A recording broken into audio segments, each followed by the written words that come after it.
Ini kita akan nabung ya, nabung lagi Bitcoin 100 juta setiap bulannya. Di dunia yang serba inflasi ini, gue udah bilang berkali-kali bahwa Bitcoin itu adalah aset terakhir yang menurut gue murni. Ya mirip seperti properti yang mewah dan mirip seperti emas. Mungkin banyak yang udah menikmati hasil ya dari episode ini, banyak sudah ibaratnya cuan. Tapi di sini gue pengen kasih tahu kalian sesuatu yang mungkin menurut kalian bingung. Kalau kalian ikutin ini dari episode yang pertama, uang kalian sudah pasti double. Kecuali kalian ada salah nggak ngikutin gua, tapi kalau kalian ikutin 100% plek ketiplek, uang kalian sekarang harta kalian udah double. Tapi itu sebenarnya bukan harta kalian yang double. Ya jangan salah, ini 25 bulan yaitu 2 tahun. Gua selalu bilang ya, rate inflasi di global itu di basement currency-nya itu 11%.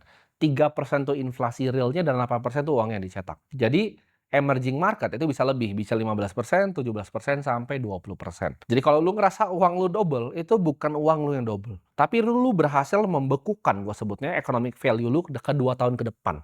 Jadi uang kan adalah konsepnya energi. Energinya ini kita bekuin. Dengan lu beli Bitcoin, energinya kita bekuin, kita pindahkan 2 tahun ke depan. Tapi ini adalah energi yang sama sebenarnya, sama yang lu bisa lakukan dulu. Jadi ini trik sulapnya. Bukan semua orang yang ikutin gua itu yang tambah kaya, tapi semua orang yang nggak ikutin mulut gua itu yang tambah miskin. Semua orang ya di dunia ini yang nggak ikutin borong Bitcoin, gua nggak ngomong di negara ini, tapi di dunia ini yang nggak ikutin borong Bitcoin gua, itu economic value-nya tergerus. Mau lu di Argentina, mau lu di Turki, mau lu di Nigeria, mau lu di Indonesia, mau lu di Thailand. Doesn't matter, semuanya kalian itu tergerus bareng-bareng.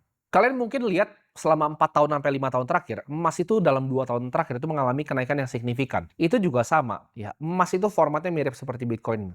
Uang yang murni, tapi emas inflasi 2%, ya.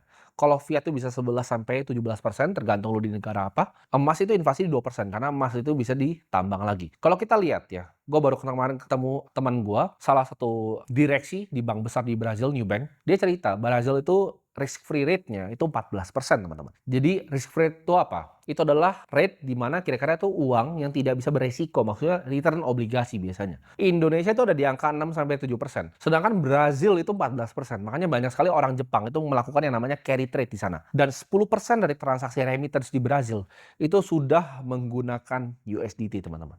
Jadi Brazil ini sudah ibaratnya negara kripto. Karena risk free rate dari negaranya 14%. Nah pertanyaannya, gimana lu semua yang belum kenal gua ya 2 tahun yang lalu? Jawabannya sama, ya Bitcoin ini bukan masalah dia naik turun atau volatil. Satu Bitcoin itu akan selalu nilai satu Bitcoin. Ya. Bitcoin kemananya yang dia naik turun? Misalnya Bitcoin ke rupiah 1,8 miliar. Gue ceritain dari 300 juta, tapi satu Bitcoin itu tetap satu Bitcoin buat gue.